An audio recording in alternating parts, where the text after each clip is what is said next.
Well, hello everyone. Welcome back to Adrian's Digital Basement 2, Super Mini Mail Call, and I think this episode will be coming out on Christmas Day. So you can think of this as my Christmas/holiday special. As usual, let's jump right into it. First thing we got here is a card. And on the back, it says it comes from Michael here in Portland, actually. So hello, Michael. Thanks very much for the card. It says Merry Christmas and Happy New Year on it. Pretty nice. I'll put this up on the mantle. Yes, I got some Christmas cards upstairs, and I like to put them above the fireplace as well. I don't actually run the fire anymore, though, and that's specifically because it makes a lot of ash and dirt and everything upstairs, and I don't feel like cleaning it. I've been meaning to one day replace the wood-burning part of the fireplace with a gas mantle, so I could at least simulate a fire with gas, but to be honest, I don't know, I've never gotten around to it, and I've lived in this house for a number of years, so probably at this point I never will get around to it. And I have a nice kind of light in there, kind of a reddish light with some candles and stuff that I don't actually light either, but I could light those candles in there so it wouldn't make all the smoke and stuff like that. But anyways, still looks nice at this time of year. I put some lights around it and put cards like this on top of it. So thanks again, Michael, for the card.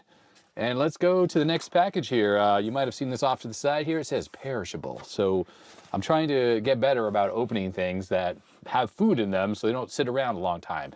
You may notice I have switched the lights down here to Christmassy colors, holiday colors, I guess. It's also kind of the Adrian Black After Dark vibe going on down here with the lights off and everything. Hopefully it's not too dark and everything.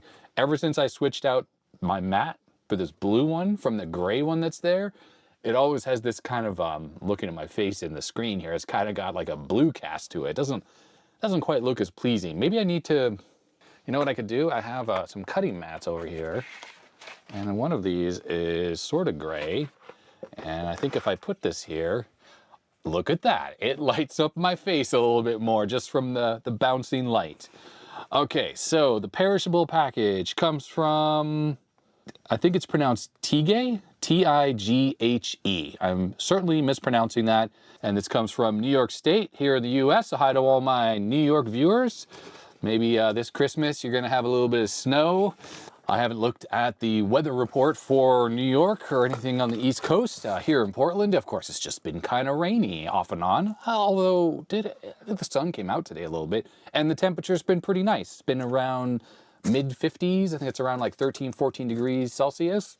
So perfectly fine for this time of year, to be honest. And the funny thing is, when you consider that Portland is on the same latitude as Montreal, Canada, it's just amazing how mild the weather is here. And, you know, you're probably thinking, oh, you know, West Coast. Portland is not on the ocean or anything like that. We're inland a bit. I mean, it's not like it's super far, but what is it, like an hour and a half drive to get to the coast? So it's more inland than you would think. It's not like Seattle or Vancouver, British Columbia that is, that are right on the water. But anyways, let's see what we got here. Got a note and we got some stuff, little individually wrapped packages, probably some food stuff. All right, I remember chatting with Tighe about this. I'm sorry if I'm pronouncing your name wrong. I'm so glad to send you the 100% pure DeoxIT D100L. I've been using this stuff since I used to work in Radio Shack back in the early 90s. Fun fact, Radio Shack actually had DeoxIT in their own store brand, the anti-corrosive lubricant spray, part number 640057. I didn't know that. There's a photo of it. See if we can get a little closer there. Right, this is actually rebranded DeoxIT? Well, that's oh, yeah, look. DeoxIT M100L. Here's some photos of it. I still have a couple of old cans. That's freaking cool. I had no clue. I really only learned about DeoxIT more recently in life. I think you'll find the D100L or the 100% solution will work faster and better than the DS5 or D5S 5% spray that you've been using. That 5% spray actually contains mineral oils to dilute the DeoxIT, which reduces its efficacy. Basically spray some of the DeoxIT into this little bottle here, and it has this sort of pink color. And I think that the DeoxIT 100% stuff is like a very reddish color, and this is the dilution going on. And Jerry Ellsworth gave me a really good tip, actually. If you're gonna spray DeoxIT into a squeeze bottle like this, you gotta leave it with the cap off for a while. And I think that's the propellant that's inside the DeoxIT. Well, in the spray can, that is. When it's in here, there's still some of it in there, and if you put the top on, it will kind of eject the deoxit. So when you go to like drip it on something, a whole bunch of it comes out. So Jerry was like, no, just spray it in there, leave the top off for a while, so lets that evaporate, and then you can put the cap on and you're fine. And you see I have the top crimped a little bit. That was to try to deal with the the propellant. So if you're gonna do that with anything that comes out of a spray can, follow Jerry's advice, leave the cap off, let the propellant evaporate. I think with the D100, that's not a problem because it's in a little squeeze bottle already. I'm enclosing a needle applicator version and the nail polish brush applicator version. Ooh, that's cool. A nail polish brush type applicator, so you can paint it on. The needle version is great for sockets, but the brush applicator is great for edge connectors. With this version, you really don't need to use any abrasion at all or abrasive at all. Just apply the DeoxIT and wait for it to work. DeoxIT has a bunch of other applications you can use. You might want to try their other formulas, and yep, there's the website. And I think in the old days, yep, there were like different versions. And look, this fader lube, I do have some of that. It's right here. It's still the F5 version, so it's not the concentrate, which the F100 is. But I heard that this particular stuff is much better for spraying inside of pots. Doesn't potentially damage the pots, which the other one could do. Like it could rub away some of the, what is it, carbon tracks or whatever that are there that make the pot work. So I do use this stuff, not to mention this has a lot of lubricant in it, which does specifically help. It's pretty expensive, but I've had this bottle a while, and well, it's looks like it's sun faded a little bit, doesn't it? I guess that's maybe just the packaging, how it gets a bit darker right here. Anyhow, there's tons and tons in here. I think mostly it's still full, and I do use it on pots. But anyhow, the 100% version probably is a lot better. And look at this, yep, there's the nail polish version, the needle applicator. So that's probably what we have going on here. The letter goes on to say, I've also included the FujiNet PCB for the Coleco Atom computer as well as the required ESP32. Hopefully someone will send you a Coleco Atom someday for you to make some videos on. There are some awesome projects for the Atom out there, like a MIDI interface, and maybe you can figure out why the Atom would erase tapes when powered on. Yeah, some floppy drives actually do that as well. I mean, you've probably heard people say you should never leave floppy drives in the drive, maybe latched when you turn the computer off. And I really never understood that until I got this one very specific Apple II disk drive. It's a clone disk drive, and it absolutely messes up your disks if you leave it in there when you turn off the computer. I had it ruin a whole bunch of disks, and well, now I know not to use that drive. I just don't trust myself because let's be honest, I've had a lifetime of leaving disks and drives and turning off the computer without that training. Therefore, I make that mistake a lot, and I ruined a bunch of my disks. Luckily, they were just like ones I made, so no big deal. But I heard on early TRS-80, like Model 3s, people were saying, like, never leave the disks in there. I mean, personally, I have a Model 3 upstairs, and I use it all the time. In fact, it has the same Tandem TM100 drives that are in the IBM PC, and that doesn't have that problem. I mean, you never really heard that. But I'm thinking that Tandy probably used a specific disk drive model that maybe did have that problem, and that's where that recommendation came from. And it just sort of, people applied it to all the different models of disk drives because you can't really tell from the outside on full height drives what is behind the faceplate.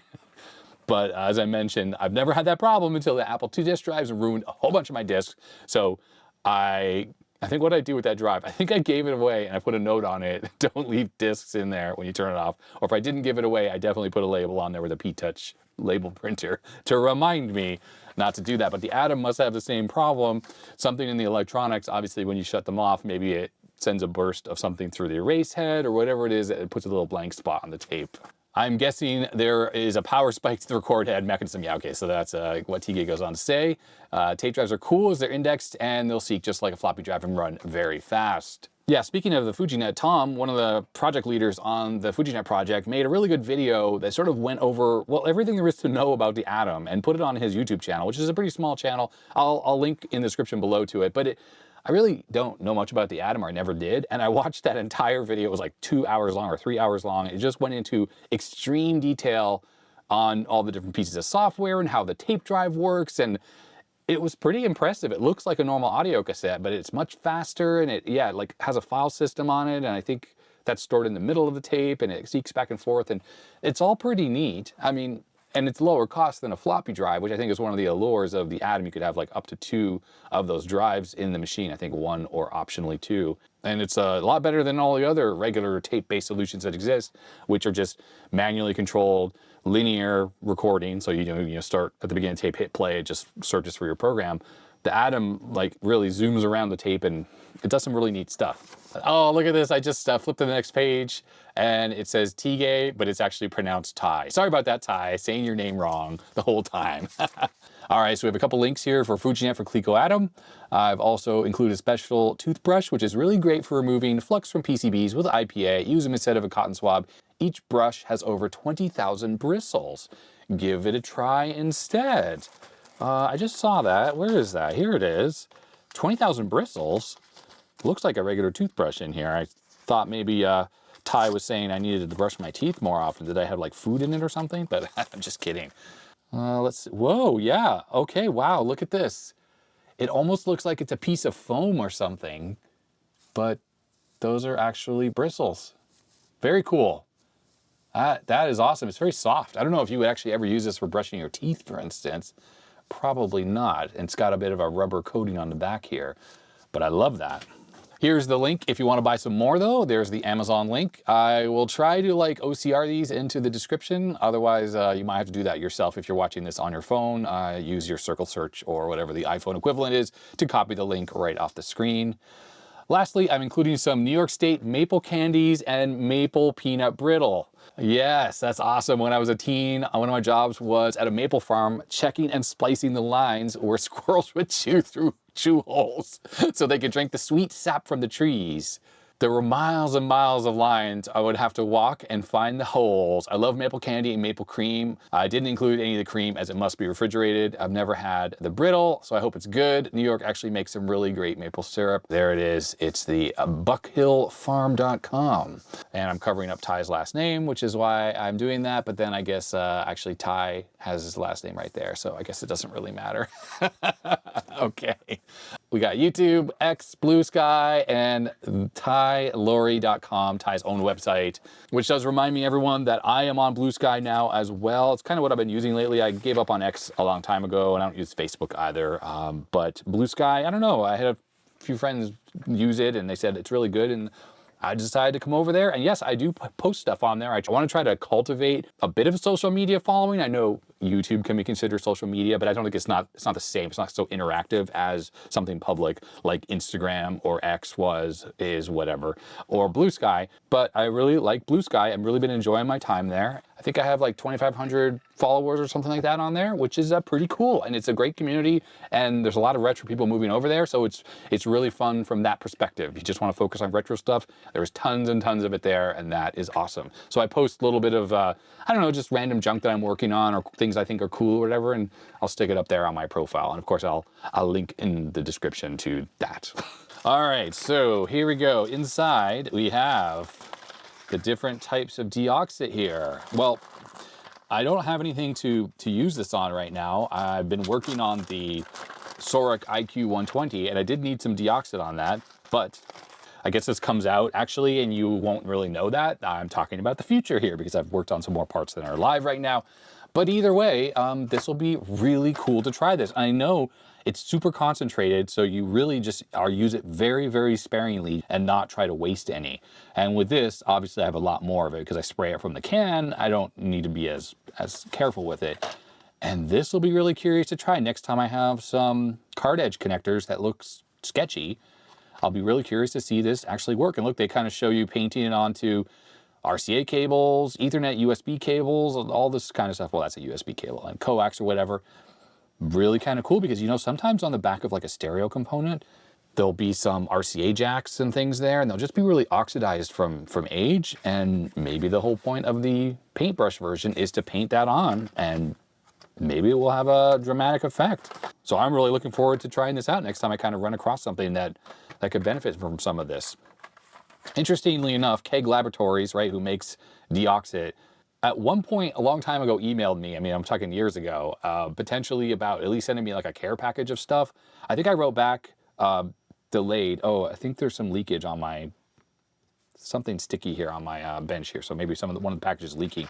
I don't think it's these because they were in bags. Anyhow, as I was saying, they emailed me about a care package. I wrote back. I said, yeah, I love your product. You know, I just started using the DeoxIT D5, and I never heard back. And probably that marketing person, whoever it was, they moved on, got another job, whatever, or were told, nope, we don't support YouTubers. I don't know what it was, but whatever. That was just funny.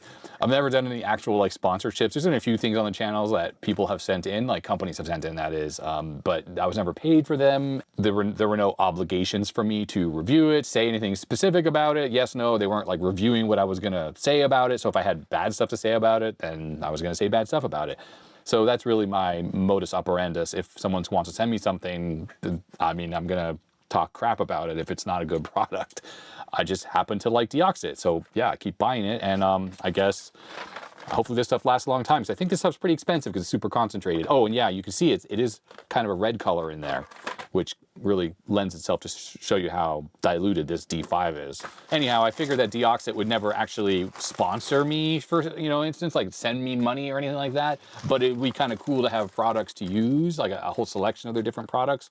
Although, to be honest, you know, between the fader lube, the D5, and now this stuff, I'm probably set for ages. Believe it or not, I use DeoxIT a lot, but I don't go through it that quickly because I do use it sparingly, especially now I'm using it with the squeezy bottle, because normally with the applicator for the D5, that spray can, you spray it, just like goes everywhere. It's like a total waste. So if you put it into the drip bottle, it lasts a lot longer. Okay, so here are the maple peanut brittle. Oh, I bet you this is good. Yeah, this is actually great for a little Christmas time snack as well. So I'll probably save this for when people come over on Christmas Day. Spoiler, it's not actually Christmas yet, even though you're watching it on Christmas. This looks super good. Maple syrup stuff, it's very sweet, obviously. I grew up in Montreal. I think if you watch my channel regularly, you know that. And the whole northeast of the US and Canada is big with maple syrup. There are tons of maple trees, and it's a big deal to make maple syrup. So as a kid in school, one of the field trips we'd take is we would go to where they made maple syrup. This would be in the countryside in Quebec, and it'd be called sugaring off in English, or cabane à sucre in French, which is like sugar cabin basically. And that really comes from the fact that all of the sap is collected, as Ty mentioned, with, you know, little hoses, right, that go between the trees. Or in the case of when I was a kid, well, at least the place I remember going, there were literally buckets outside, like the bottom of each tree. So they would tap into the tree with a, like literal little like metal tube, and the sap would drip out into the buckets, and I think they would go around and just collect the buckets, and then they would dump it into this huge, I don't know, what's the right word for it? It was like a big tray, but deep, so they could pour gallons and gallons and gallons of sap into this huge tray, and it was heated. It would boil down or simmer down all the sap, and it gets more and more concentrated, and at various stages along the way, you can make stuff like this maple syrup candy here, or these hard candies, or of course maple syrup that you would pour onto your pancakes in the morning, or, you know, things like that. Like, there are all these different grades and stuff, and it was really cool to see it made, and it was sort of a rite of passage because you got to taste the sap at the different stages of being distilled down, and then you got to taste all the candy and stuff, and like, what kid wouldn't love to taste candy? And at that point in my life, I was not diabetic yet, so I did not have to worry about the sugar content. And, you know, you just got bonkers while eating all this sugar and stuff. It was such a great time. So really fond memories of that. And I do love real maple syrup if I'm having some pancakes. Most restaurants here on the West Coast don't have that. They just have like the artificial stuff, which is like made with corn syrup, I guess. And I don't know, whatever. It's not real. It sort of tastes maple-y, but it's not the same. The real deal is thinner and way better. But anyways, so at Thompson's Sugar Shack, oh yeah, so Sugar Shack, or Sugar Cabin, as I said it was in French, that's what it was called. I think that's what the actual shack, well, in the old days at least, where they would turn the sap into the candy, was called. It was the Sugar Shack. Anyways, we got some like, yep, these are like little, they're not hard candies. I have some hard candies another viewer sent me a while back. These are more, I bet you these have the consistency of like caramel, kind of. And then there's the peanut brittle, or it's like peanut brittle, which I love as well, by the way. but it's made with maple syrup. Okay, and the last thing we have here is the FujiNet PCB here for the Coleco Atom. So one day when a Coleco Atom shows up here, and people have been asking for me to work on a Coleco Atom for the longest time. then I will have the PCB. So that's cool. It's got the SD card already attached. And then there's the ESP32, the specific module here that works with it. Now, I've been meaning to make a proper FujiNet video for the longest time.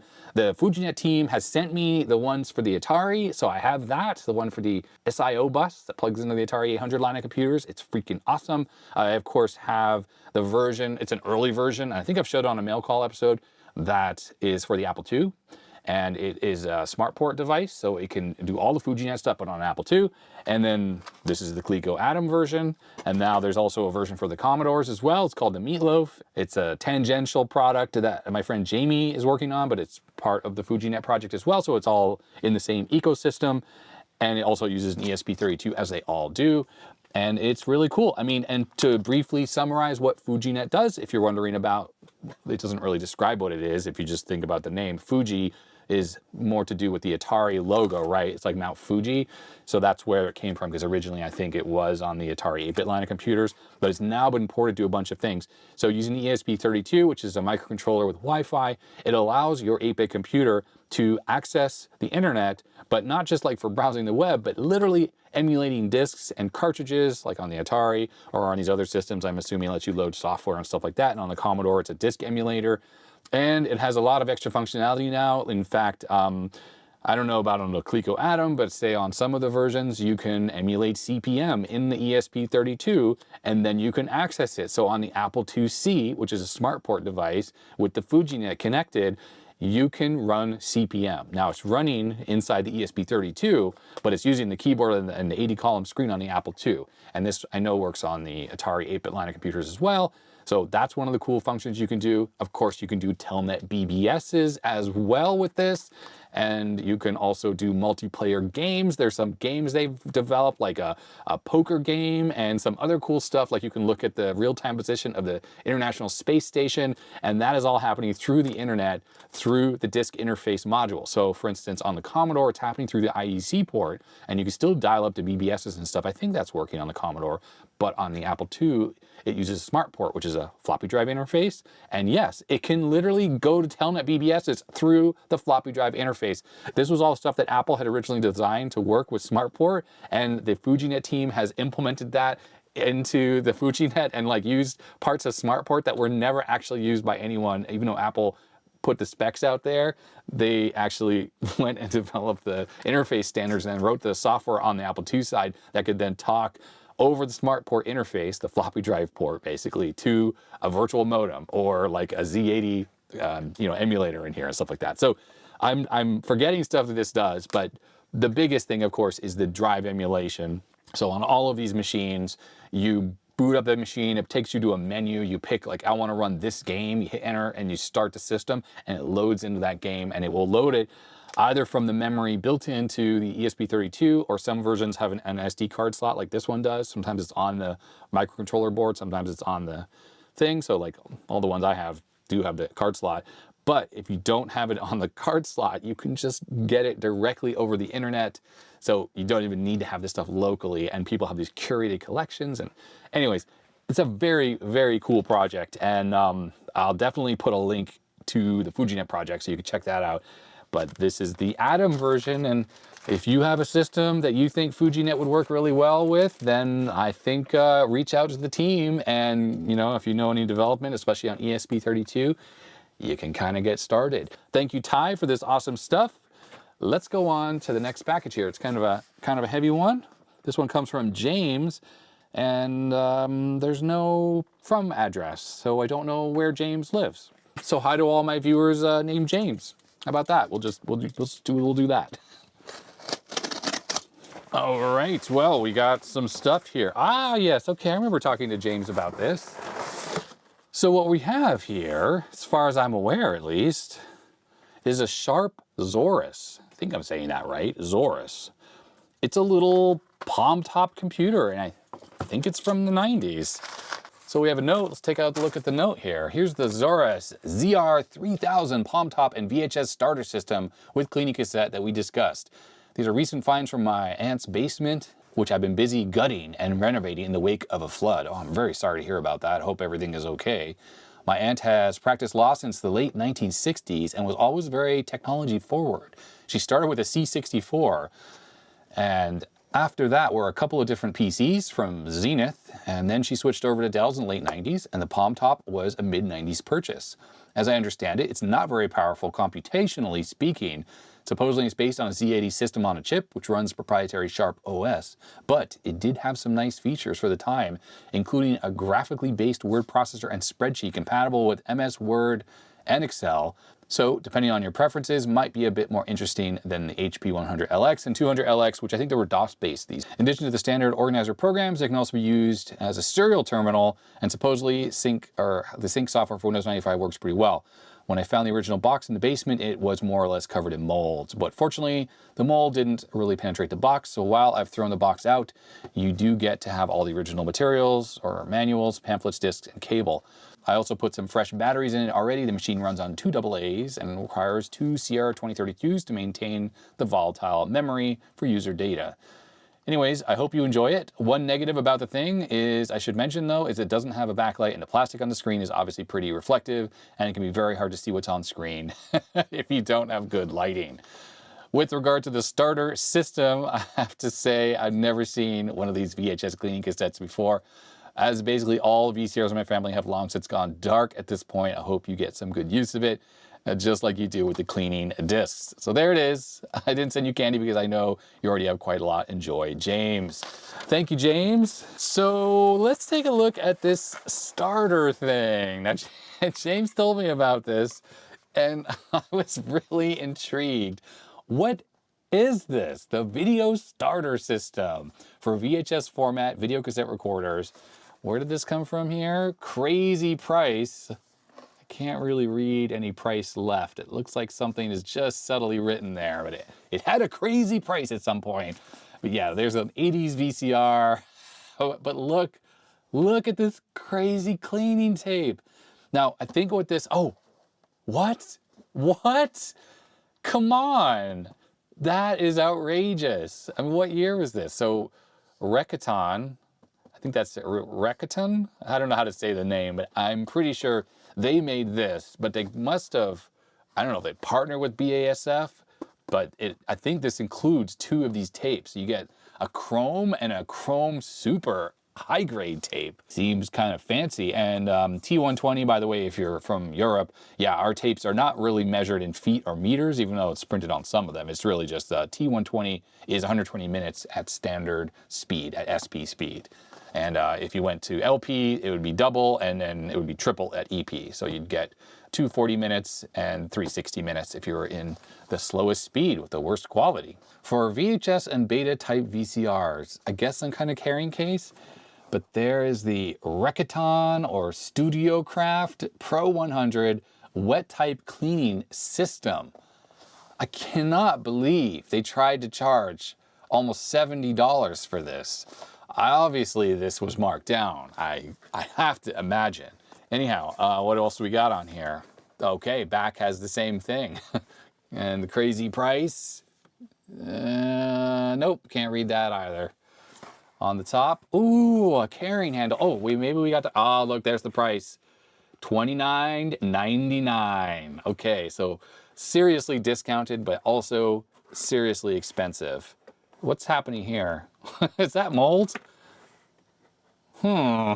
Rekaton. So yeah, contents, 1 high grade, 1 chrome, 1 VHS head cleaner, and a universal dust cover. Is that for the cleaning kit here, or is that for your VCR? Copyright 1984, Rekaton Corporation, LIC, New York 11101. See bottom panel for detailed product description. Oh yeah, really? Okay, here we go. The deluxe starter system, including 2 tapes, plus a high quality HID cleaner and a dust cover for your VCR. Yeah, so it does have a dust cover. I guess a universal fit. So we have the CEV2 starter system. High grade T120 cassettes provides best possible recording quality. Wait, so is that better than this? I guess the high grade one is, okay. Used when maximum picture quality is essential, ideal when copying a special event or movie to your library. Suggested retail price, $12.99 for 1 freaking tape. And yeah, so I guess the chrome one is just the multi-purpose tape, $9.99. And then the head cleaner, a suggested retail price of $30. Wet system, instant cleaning of the heads and the tape path. It removes harmful dust and oxide buildup that cause distortion from critical areas of your VCR. It should be used approximately every 40 hours of VCR use. A specifically designed chamois cleaning tape assures effective cleaning action, yet is totally safe and non-abrasive. And then the dust cover here at $14.98. Use this cover whenever VCR is not in use. It prevents harmful dust and moisture from entering the VCR. Quality leather vinyl. So obviously this price we saw here, they just added up the price of each one of these, so like what they thought was the retail price and our suggested retail price. And I can't imagine it ever sold for that. Surely this was more like 30 bucks or 40 bucks everywhere. You know, maybe wherever store this is, crazy price, you know, had a discount over, you know, I don't know. I don't know if Best Buy existed back then or Circuit City or whatnot. Let's take a look at this awesome kit. Now, I had a VCR that I used for time shifting, and I don't remember using a cleaning tape on that thing and ever needing to, which, you know, I used it for way more than 40 hours because I record like at least 8 hours a week on each tape. I used to swap tapes and stuff. And I had two VCRs, one to record and one to play back. And yeah, anyways. So this is the chrome. This is the lifetime guarantee of a lifetime. I love the box. The condition is beautiful as well. Chrome video cassette. I think all VHS tapes are chrome. You know, this was if you had normal audio cassettes, that was not a guarantee, right? You had different grades, but I think for videotapes, they had to be chrome. Well, yeah, looks like it was never used. Someone bought this and never used it. Yeah, looks great. They look a little worse for wear. I wonder what that red line is all about there. Oh, I see. So this label goes there, and this label goes there. That is funny. Wow, so they made these super generic labels. They didn't even print specific versions that had like, you know, T60 or whatever the time was in this little box here. So this label has a cutout. Oh, well, that's amusing. I don't remember seeing that. But yeah, at the time they were selling up to T160 tapes. I think we ended up getting T180s. Maybe there were more than that. If you know about tapes that were longer than T180s, let me know. But I think I had a bunch of T180s. And you know, these covers got super flimsy, but this one is like printed on the inside. I mean, it's nice, it's thick, it's good quality. Later on, these were so flimsy and just thin paper. Okay, what's this? What? This is hilarious. Why is there a cutout on there? I guess, oh, I guess the cover's gone. Okay. So I was like looking in the box here. There's no cover. I suppose this was sitting on top of it so you'd see the vinyl material there. Or, oh, the front was clear. The rest was like a brown vinyl probably. Fits Zenith, JVC, Panasonic, RCA, Sanyo, Sony, Mitsubishi, etc. For use with VCRs having a timer clock on the faceplate. Well, what if you didn't have a timer clock? You couldn't use this. No, you could actually. It's just... What was that, a dual cassette? Like a dual VCR? Anyways, okay, well, that's funny. I wouldn't, you know, wouldn't have been able to use the vinyl cover anyway, so I'm kind of glad in a way it wasn't in here. All right, so there it is, the super high grade tape here. And it's funny, I didn't notice on the other one if it says stereo. Oh, it does, yep. Now, NTSC stereo or stereo? There's no difference. You don't need a special tape for NTSC. These tapes will work on PAL machines and vice versa. So that's pretty hilarious. And the stereo also is completely irrelevant. I think in '84, at the time this was made, tapes were using linear audio, and there were stereo versions of that where it just split the very thin, crappy sounding linear track into two and added Dolby noise reduction. So it sounded okay, but it was later that hi-fi stereo came out for VHS. Oh, did I look at the bottom of the back of these? I don't think there's really much we're going to see here other than, oh, wow, they called it VHS 1, 2, and 3. Yeah, I guess maybe at that time. Whoa, look, see? That's funny. When did this change happen between SP, LP, and SLP, or EP? I don't know, both were used, versus VHS 1, 2, and 3. This is much more like beta 1, 2, and 3 for the different speeds. Interesting. Yeah, if anyone knows like why there's a difference between these two tapes, I'd be pretty curious to hear about that. So this one's got English, French, and Spanish, but this one's got English, French, and Spanish, but I think this might be German as well. I mean, you see really, really long words here, so I think that's German. Yeah, superb signal to noise ratio, true to life colors. I mean, VHS has terrible colors. Colors that are natural and brilliant. I mean, what'd they just do? Like, if this were written by AI, they would be like, take this paragraph and then just change the words a little bit to make it sound a little bit less good, and we'll print that on here. Like, there's no actual difference. Superior stereo and excellent stereo. High mechanical reliability with a unique self-cleaning effect. Okay, they both have that. Long-lasting picture, replay after replay, recording after recorder. Oh, well, a lot of the same words here, but they just slightly better. Anyhow, this one's got a UPC, and this one does not. So that's kind of curious that maybe this just must be like older packaging for whatever reason. Okay, well, check this out. Made in Germany. I'm actually pretty surprised about that. Also printed in Germany on this tape. So is this non-HG tape made somewhere else? Let's see, does it say? It's got the little blue thing there for allowing, oh, there it is, made in the USA. Very interesting. So the German factory was making the higher quality tapes, I guess. There it is, made in Germany. It doesn't say West Germany, but but look, it doesn't have the blue button there for allowing the tape to move. And it does say HG on the spine there. And the labeling is also different. It doesn't have the notch. You're just supposed to stick this in that spot, I guess. Yep, please read notes on the reverse side. So don't expose to radiators, snow, sun, rain, any of those things.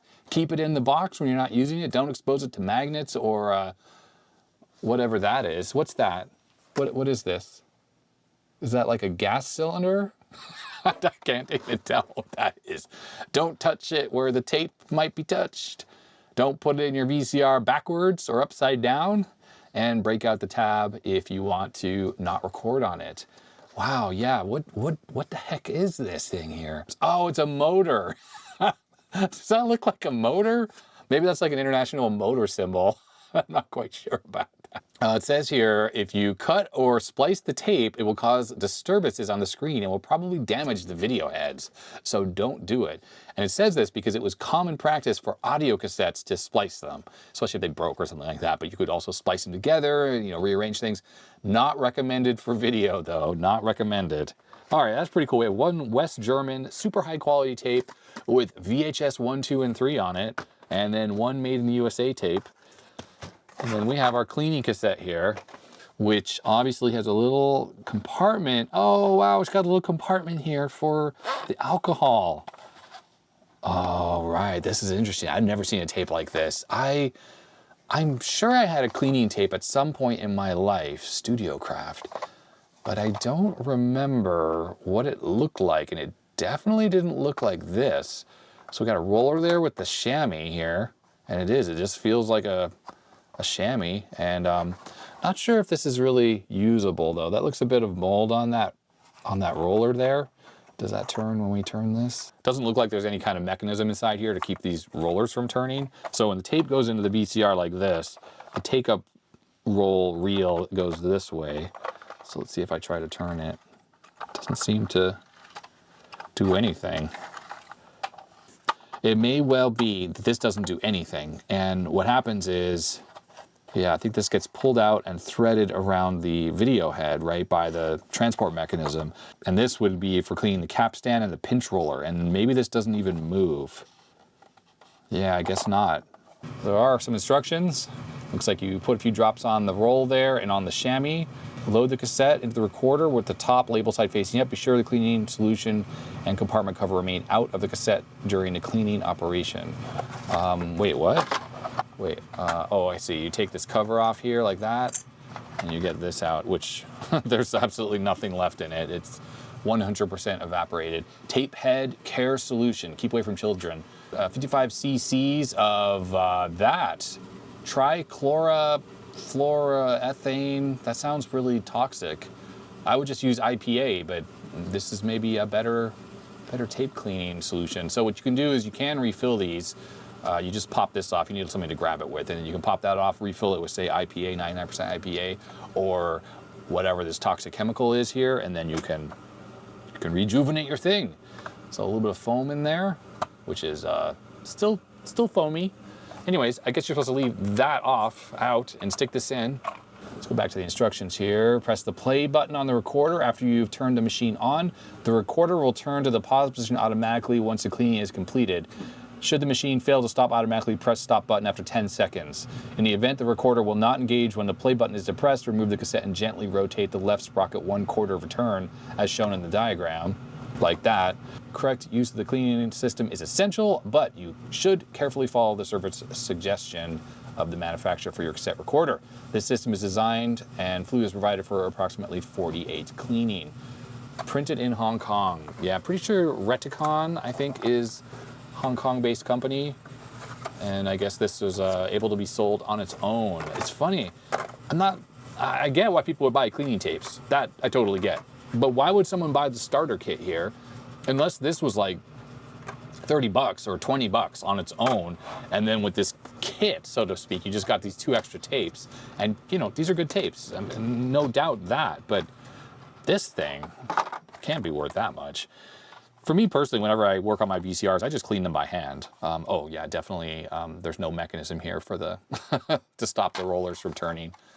So yeah, it says if it doesn't work, you just turn this back like that. Okay, that makes it work. So what's weird is this reel has a spring action, supply reel, meaning if you try to rewind, it's just gonna like stop immediately, I guess. Normally with VHS, there are some holes on the sides. It shoots light from here out the side, so it's able to tell when the leader has, you know, gone in front of the beam, so it knows to stop the tape. Anyhow, yeah, if you know more about these cleaning tapes, let me know. Is it even worth using this over just doing it by hand? Probably not, right? But I suppose back in the day, normal people wouldn't want to open up their very expensive VCR. Therefore, these cleaning tapes, if they were effective, probably were quite useful. And you got some labels as well to apply. I don't know why. I guess you're supposed to check off every time you've done a cleaning step. It looks like the box has come apart a little bit. So this has some adhesive on it that isn't so sticky anymore. Anyhow, like as I was saying, if you know about these kits and you bought one of these, definitely let me know. I'd be very curious to know if this cleaning tape ever worked. I had a cleaning tape. I remember you had to open the lid and it just had like kind of a white looking stuff, and you just put the alcohol on it, and it did a good job, but I don't really remember having to clean my tapes very often, or VCRs I mean. It feels like the VCRs did a good job at just keeping clean. Maybe the tapes I used were just good quality. I don't know. I know later VCRs had a little cleaning thing that was sort of built in. Anytime you ejected the tape, it would actually run a little kind of cleaning reel over the video head. Maybe they were effective, but they're kind of a little reel that gets kind of gummed up, and it just can make a mess of your VCR if you leave those in place now. All right, well, let's move on to this sharp Zaurus here. Okay, so one thing that's cool about the Zaurus here is it doesn't have that soft coating on it that's turned nasty. So how does this open here? Don't want to break it. Right, so I mean, the screen is very much Palm Pilot-like. I'm assuming it's a touch screen, and I guess it is because here's a stylus. So that's kind of cool. Batteries are in here apparently, right? So we hit on. There it is, sharp Zaurus. Ooh, look at that. Yeah, I mean, that flicker, I can see that in my eyes, but I think it's more to do with the interaction between the refresh of the LCD and the lights here, which have sort of a flicker on them. So what we can do here, activities. I mean, the user interface is pretty nice, isn't it? Screen's very sensitive. Let's try calculator here. Oh, is this a floating window? It is. Wow, what a fancy GUI. You can see how it slowly redraws the underlying graphics there when you move it. Okay, I don't know what I did there, but it's working. It's a little fiddly, I gotta admit. I wonder if you can type on the keyboard here. Yeah, you can as well. So you probably get used to this whole touchscreen thing. I'm having to kind of keep my hand away from the camera view as well. Quit. Got scrapbook. blank page. Files. So obviously inbox. So my assumption is if you sync to your PC, here's the cable, by the way, serial cable to proprietary connection, then your maybe shows up in the inbox here somehow. Oh, here we go. Okay, that's cool. Quit. So exit the entire app. Yes, it does. Email? What? This all must happen. I mean, this thing's not connected to the internet, of course. There was no internet. Let's see what more has for us here. Main memory. 614K available. Is this a card slot here? Or is this where the cable goes? That's where the cable connects. So that's not a card slot. Batteries go here. CR2032s go there. Looks like we have a normal operation and replace battery. So what this does is it will, of course, put the non-volatile RAM, it will put it under the power of the CR2032s while you switch these out. Otherwise, it probably uses these and doesn't touch those. Power supply, power consumption, made in Japan. Seems like a pretty nice quality thing. I mean, the screen's a little floppy. Look at this. Not sure if it was like that when it was new. You can open it all the way that far. That's pretty cool. So I think that would be good if you're like holding it in your hands here and you're typing a message. Keyboard is relatively easy to type on. You have to have relatively big hands if you're going to do in your hands like this. Otherwise, I think people who have smaller hands will probably place it on their desk and you could type that way. But when I put it like this, with the way the lighting is right here, I can't see the screen whatsoever. Okay, so I clicked on Tools. Secret. I guess you can do some password protected stuff or not. Oh, you got to double click on these. Right, so I double click. Oh, wow, sleep time. And there's an AC adapter. Screen's pretty nice. I mean, I can't tell if it's got shades of gray or not, but it seems very high res.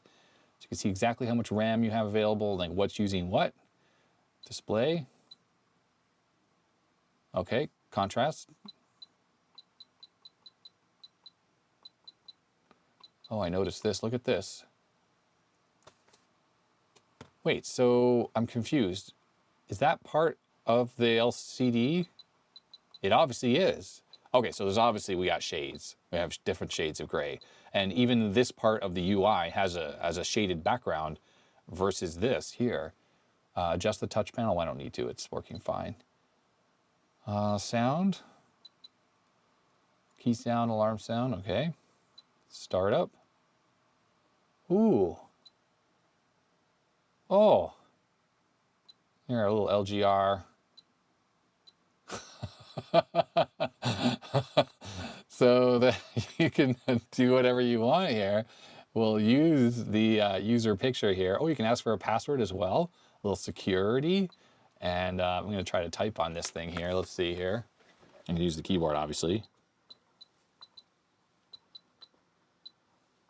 Okay, well, I don't even know where the apostrophe is, so we're just going to skip that for now.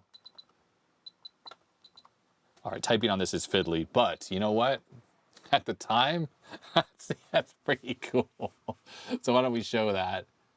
Is that clickable? Oh, all right, okay. All right, let's see what this does now. Saved, great.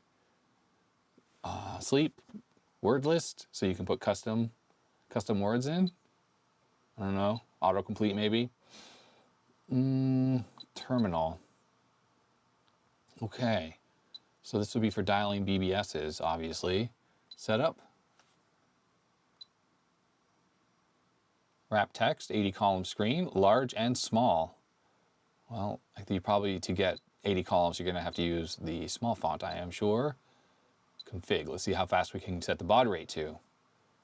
That's what I'm most curious about. Wow, 14.4? That's not even a baud rate that anyone ever used. And the reason why is because your modem, if you had a 14.4 modem, it would have compression. So you'd always set it to a higher baud rate than that, because if you got compression, you'd actually exceed that speed for certain types of text and stuff like that. So, all right, well, anyways, 900 baud.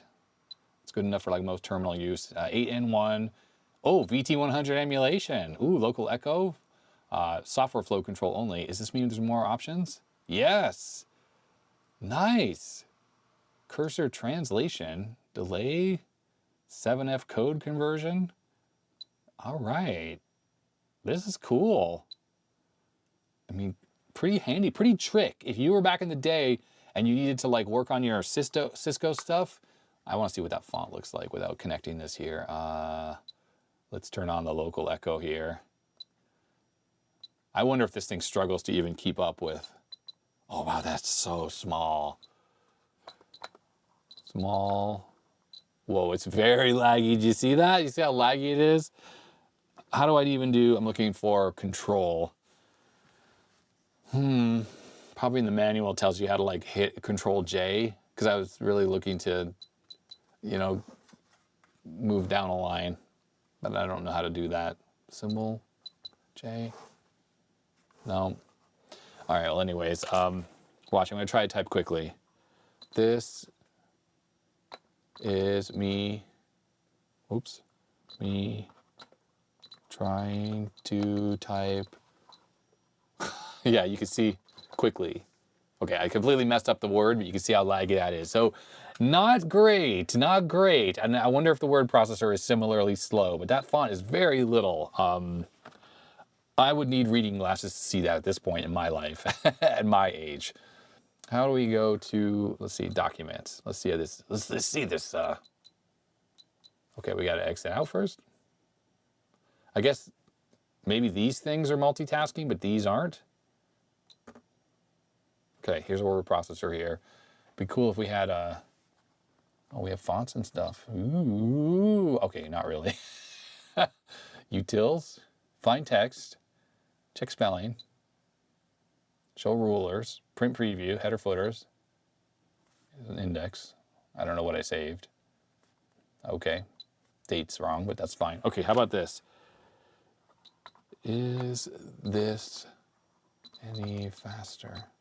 Okay, I completely cannot type on this without faster. Well, you know, I guess you don't, because this keyboard is so small, it's probably hard to get used to. Although I suppose if you use this a lot, you probably get very used to this keyboard. And the feel's not bad, and it's cramped, but the keys are, I mean, it's obviously like pushing on calculator keys, but they got a bit of a click to them. It's really not that bad. This is really, oh yeah, it's hard not to type things accidentally because it's very easy to push keys. Not that bad. This word processor feels a lot less laggy than the terminal, which is odd because there seems like there's a lot more going on here than with the terminal, but maybe the whole act of sending stuff over the serial port really slows things down. So if we hit send, unit to unit, print, fax, copy to PC, so it's not like it's email, but nonetheless you can send it to another Zaurus, print, I mean, that's pretty cool. This thing's neat. This thing is really, really neat. Obviously nowadays, completely pointless because we got our smartphones and everything. But I could see if you sync stuff to this and you're on the plane, you didn't have a laptop, you need to do a little bit of text editing and stuff. Yeah. And there's our spreadsheet. And we can even like click to drag. So I assume we can enter some stuff here. Okay, look at that, how it says working at the bottom. Do you see that when I push enter? Right here it says working. I don't know how to do formulas here. Let's see. Oh, it freaking works. That's cool. Oh, maybe you don't need the equal sign. I don't know. It doesn't seem to show it, but it did work. So theoretically, if we change one of these, it will recalculate. Recalculating. Oh, exponent notation. Okay, fine. Fair enough. Let's try that. Recalculating. Yeah, that's cool. Full screen. Mm-hmm. I love it. I love it. I really do think it's pretty cool. Turn protection on, so you guys can protect parts of your spreadsheet. Recalculation options probably let you do it. Number of iterations, auto recalculation. So if it's too slow because you have big complicated ones, you would turn this off, and then you would need to, you know, if you make a change here, it doesn't update the sum. There's almost certainly a button to push to recalculate somewhere. Well, anyways, yeah, there would be. Font style. Yeah, It's nifty. This is very nifty. Alignment. I mean, all the things you would expect for the most, you know, basic type spreadsheets. Yeah, I like it. All right, what I'm really curious about now, we changed the title screen, so to speak. Oh yeah, contacts, of course. I mean, this is what I use my Palm Pilot for. I didn't really use it for anything else except for that. Maybe the occasion. Oh, I had notes. I had notes and contacts.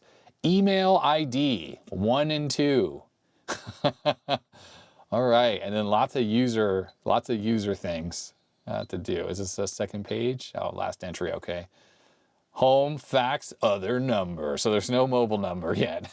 I mean, people did have mobile phones at that point, but they were not common because they were super expensive. This is all kind of blurry. I keep putting my hand in the way and the phone will focus. I mean, the camera focuses on my hand. Right, so let's turn this thing off, which I'm assuming, oh, there's a quit button right here. Shortcut, no, okay, well, hold down off and hold down on. Farts. Oh, look, this unit belongs to Adrian's digital basement. Farts. I love it. That is very fun. So I don't see any other paint program on here, unless notes. So the notes let you like draw? Oh yeah, I think it does. Oh, look, you see how responsive that actually is? Not bad, not freaking bad. Okay, so let's, welcome. I don't love how every time you like touch the screen with the pen, that it actually beeps. That's not great. Oh, I missed that. That's not great. Okay, well, yeah, you probably get used to it as well. I don't think this has any kind of handwriting recognition. My assumption is this. Does this let you, okay. Well, what I was wondering is if there's like a proper paint program on here, but it doesn't appear that there is. PC Link, remote, what do these things do? We didn't look at these. Kind of double click, I keep forgetting. Connect to host, wireless, ooh, infrared, I guess. Or via cable, or via a modem. Setup, what's in the setup? Right, password, and your modem setup. Okay. Probably has a world clock. Ooh, yes, you know, you can't have one of these things without having a world clock, because, you know, I don't know, you just can't do the math to add 8 hours or 5 hours depending on where you live. It's kind of hilarious. Not sure I know what the FR stands for, actually. Whether you're in winter or summertime, so... No way. What? That's so silly. If you're turning on daylight savings, that is ridiculous. Huh. Anyways, user cities, right. Cool, you know, like I said, you can't have one of these things without having a world clock, because what kind of a businessman are you if you don't have a world clock, because the math is hard. Anyhow, what I was saying is that there is no paint program on here, even though, did you see in here, there's a paint program. But why is this not available anywhere else? Why? Why? Because we should be able to paint and save files. What? Look at this. Factories and auto shops and buildings and are there more of these? Wait, how does this work? Oh, wait, user picture. Oh, look, airports and cakes. It's like print shop, but you just can't use it. Maybe this is available somewhere else. Oh, wow. Why would you need this? Is this for like Sim City, building roads? Oh yeah, look, you can place them carefully. That's like your own Sim City. It's your own Sim City. What else is in here? More road. Oh yeah, totally roads. Why is this here? How do you get to this outside of this picture editor? I'm probably missing something. People probably screaming at their screen like, you do this, you do this. That's pretty hilarious, I gotta say. Did that actually go back to my farts? Yes, it did. So we have an eraser. We have a box tool. That's it? Oh, this is, oh, it's a selection tool. Well, can we copy and paste? I mean, what can you do here with this? There, I'll make the screen, make it so you can see what I'm doing here. Can we move stuff around? Well, that doesn't do anything. Obviously, if I just click on it, if I click to drag, that doesn't work. Oh, here. Cut. Oh. Cut. Well, that's dumb. So if you select something and you cut, what if I want to move it? Like, so what do you draw a box over here and hit paste? Oh, wow, that's pretty primitive, but nonetheless, still kind of cool. So we have multiple farts now, truncated farts. All right, anyways, and I assume, okay, that was what we looked at. This is a line drawing tool of some kind. Yep, okay, so you can draw horizontal or vertical lines. We can have arbitrary lines. I'm assuming we can do them in different shades. Let's make that a bit bigger so you can see what I'm doing here. It's dithered, right? Yeah, this is dithered. So it's black or dithered. Interesting because, and there's thicker lines, obviously. I'm surprised that this thing seems to be able to do some shades, but it doesn't let you draw with those shades. Oh, look how my farts are, the lines are under the farts. That's interesting. All right, well anyways, paint program that doesn't seem like you can use any other way. A real shame. Sharp, you completely screwed the pooch there. CompuServe, terminal, or messages for email software. What is terminal email software? What is this? Okay, nothing. That's lame is what that is. But I guess if you have an inter-office system, somehow you can create a new message. I guess you got to set it up first. We don't have a way to do it, so we're not going to be able to do it. Outlines, notes, we already saw this. This kind of does allow us to draw some notes, which cool, handwritten notes, or typed probably as well. But where's my paint program? Because that's what I really want. Keys, what's that do? Oh, this probably lets us type. Nope, maybe not. Okay, I don't know. We got a pointer. Oh, we probably move stuff around. Object-oriented notes. Very cool. And activities. All right, well, yeah, no paint program it appears to have, which is a real shame. Because I feel like that's a total lost opportunity considering they actually put one in there and then didn't allow you to access it any other way. So that gets you the menus, new. We got a few shortcuts. There's get or send, obviously, for the email functionality. Word or symbol? How does this symbol thing work? Oh, look at that. Okay. So all your special characters. Screen's high enough resolution, so it, really allows you to see stuff pretty clearly. All right, what I'm really curious about, I don't know from a time perspective, when did this thing come out? What's it say on the bottom? We looked at the bottom already, but there's no dates on here. We got some US patents though. We do have the original software unfreaking broken, or this just lifted off. Okay, there we go. It was opened. Wow, this is a pretty fancy looking way to store the discs. They're all sort of stuck in here though. So I don't think anyone's ever actually accessed these. Either if they did, they used tape to stick these back in here again. Like they're all taped together. I love that Sharp here had their own floppy disk brand here. They didn't seem to just use generic blank discs. Double-sided. So 1996 for this piece of software. The application partner for Windows 95. And same thing. We got 3 discs. I assume this has been archived somewhere. If it has not, please let me know and I can try to read these discs. You know, they were stored in a basement though with a flood, so there's a good chance that they may not work any longer. I didn't look at this little note here. Carefully read the license agreement. Okay, yeah, same junk we had before. There it is. A lot shorter than they are now though, isn't it?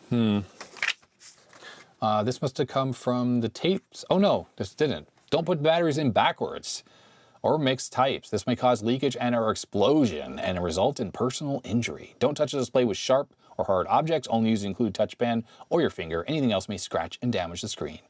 Please keep the display and point of the touchpad clean with a soft dry cloth. And if they become dirty, the display may get scratched. And we have German and French and Spanish and Italian. Cool. And as James mentioned, we got the full manuals here. So all the stuff. Oh, here's our accessories. Maybe we got some programs that we can install on here. Oh yeah, there are programs. Expense Manager. Okay. Currency exchange rates, reports and stuff. The AT&T Mail Access app. Okay, pager access. Yeah, by the time Windows 95 came out, we did have dial-up internet already, so I'm surprised this thing is not more connected. Pager access. Pager card. Am I missing something? Was there a card slot that I didn't even notice? There is no card slot on the side of this, unless something somehow goes inside. There doesn't appear to be a card slot. Oh, there is an AC input there, by the way. I thought there wasn't. I don't know what that is. I'm assuming these are maybe the IR receivers. Those are little IR windows. Not quite sure. But the pager access, oh, it's for the 5000. And this is a 3000. Okay, the 5000 has a pager card that we don't get access to. Rude. I wonder if there's a big empty space inside. We got the CompuServe Companion, also for the ZR5000 only. In fact, I didn't even notice. Are these other things for the ZR5000 only? This one works on the one we have here. I guess the Expense Manager does as well. Yeah, CompuServe. So 1 month free. It's $9.99 a month for CompuServe just to get access to your stocks and your weather. Boy, we take stuff for granted now. We got the game pack for the Zaurus. We got Draw Poker, Code Breaker, Othello. We got edutainment and learning all in one. So we got some kids stuff on here. Z-Calc, so a more advanced calculator. It's pretty lame. They didn't just include this stuff. You have to pay extra for it. Finance app, AccuTrade, the application partner for Windows 3.1, and another version, the clipboard link for Windows 3.1 and 95. You know, that's kind of cool in a way. I guess if you could like copy text on your PC and then it would just appear on here automatically. And it looks like for IR, you need to have a little module here, and that just plugs into the back of your computer, and that will do it wirelessly, but you don't just get it built in. Synchro links for Windows 95 and NT. The power of object linking and embedding, OLE. That was Microsoft's big deal back in the day. Rup links. So yeah, lots of software here for linking your Zaurus to your computer. Your big mega tower case here for your Microsoft Mail or CC Mail. Yeah, so a modem, and a lot of these old payphones, you would see, like, not all of them, but the fancy ones in airports would have a modem jack. So you still need to put money in or use a calling card, and then you could use your little Zaurus to transfer your mail through a modem. And there's the Windows 3.1 version of Zaurus Mail. And we got Remote Link, which I guess does some translation of stuff. There's our AC adapter, a battery kit for extra battery life, I guess. And our 9600 baud fax/modem, and a printer adapter here. So again, for printing wirelessly. Again, am I missing that this thing has IR on it? I don't see any kind of IR on this at all. Oh, there it is, look, IR. It has it. Okay, cool. I was crap talking this thing when it does actually have the IR built in. So that's kind of cool, print wirelessly.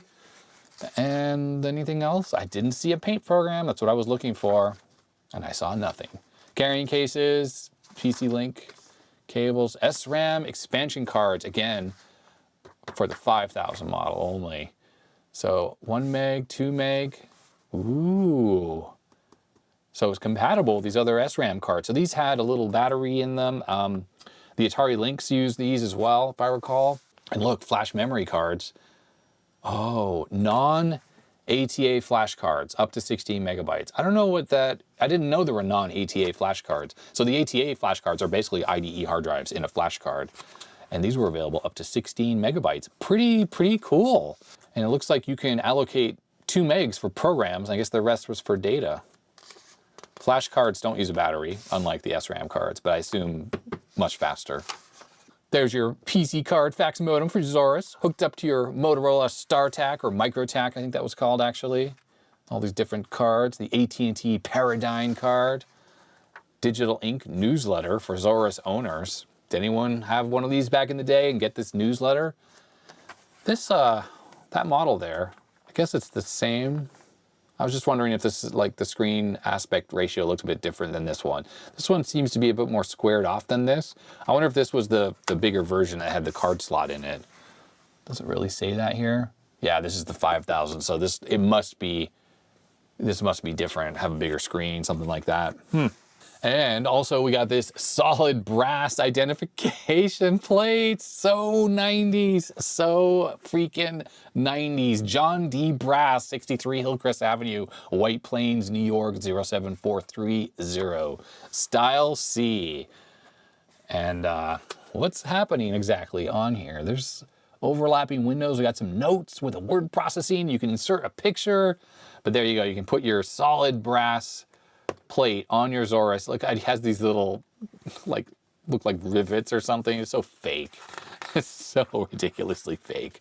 And you can write your little message here. This is kind of like when you're placing classified ads back in the day, or like personal ads. You had a little box like this, and you could only fill out a certain number of letters. That's a blast from the past, a real blast from the past. And we have the actual manual here for the thing, and user card here. Dear customer, thanks very much for purchasing your Zaurus. Welcome to the Zaurus family. Found out why Zaurus users are turning to CompuServe. So this is a CompuServe ad, I am sure. It's cool how comprehensive the manual is. This is the old days when, you know, there was no way to go online. So they actually had people hired to specifically write manuals, and they put a lot of effort into it. The documentation, it was a profession to make documentation for products like this. And they were thoroughly reviewed.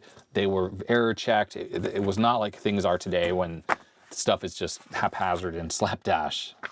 This is the manual, obviously, for the software package that runs on Windows 95, which is nice, comprehensive. And then we got the operation manual. This was, I guess, just for the unit itself, but this is the spreadsheet and communication application. So another thick manual. I mean, look at this, pretty thick, just to operate this little thing. The manuals are far bigger than the PDA. All right, I think that's gonna be it for this special holiday episode. Well, not really special. It's just an episode that happens to come out on Christmas, but it's the Christmas special with the red and the green lights on down here. I'd just like to thank everyone for watching my videos this year and subscribing to the channel. It means so much to me. And of course, my supporters, it means so much to me that they support me because they make it possible I do this job full-time now for a living, which I still can't believe that I do.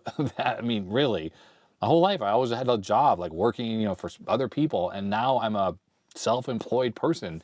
So it's a bit of a learning curve here for me, learning how to handle that, accountants and business stuff and taxes and all those things, expenses. But it's still worth every minute of it, because being able to play with this old stuff all the time and make videos and not have to worry about juggling the work and the videos and stuff, it's so absolutely fulfilling for me. And I really couldn't be happier. As far as this video goes, I really want to thank James for sending in the Zaurus and this wild cassette cleaning thing. It's just really weird to look at old stuff like that. And then I want to thank Ty for sending in all this DeoxIT D100 stuff along with the candies. And then thanks to Michael as well for sending me this card. And thanks to everyone else who sent stuff in this year, because I have a giant pile of stuff back there that I need to get to. In fact, when I went to the P.O. box recently, there was a huge package that I picked up. I mean, for all we know, it's a Coleco Atom that would go with the ESP32 thing that Ty sent in as well. So I don't know. It's really heavy and it's a big, big box. I will try to get to that stuff in the new year. I want to make sure, I'm probably gonna have to go through the packages in that box, that there is nothing that's over a year old in the box. I still have things that I've opened over a year ago that I haven't shown on a mail call episode yet, and they're in these bankers boxes that are here behind me, and I really need to get back to that as well. So again, I apologize for those folks who sent stuff in like years ago and they still haven't seen it on the channel. Don't worry, I have it all cataloged in a spreadsheet and it's all organized into boxes. So it's just stuff waiting for me to get back to and make videos about. And some of it was kind of timely, and unfortunately, you know, it's kind of out of date now. And anyhow, okay, I'm going on and on here. Okay, so I'm gonna end this video here. I wanna wish everyone a really good, happy holiday season. Happy New Year, Merry Christmas, Happy Hanukkah, Happy Festivus, happy all of those things that go on during this holiday season, however you like to celebrate, if you do. If not, then Happy New Year, because that's a worldwide celebration for everyone. And I guess I'll see you on the second channel in the freaking new year. Wait, am I wrong with the dates? No, I am. Yeah, I'm looking at the calendar here. The next episode after this will be on the 1st of January, 2025. It just felt like Y2K was the other day, practically, and now it's 25 years later. Can't even believe that. Anyhow, that is going to be it. Thanks very much for watching. I really do appreciate it, and I will see you in the next year. Well, I'll see you on the main channel sooner than that, but I'll see you on the second channel in the new year. Bye.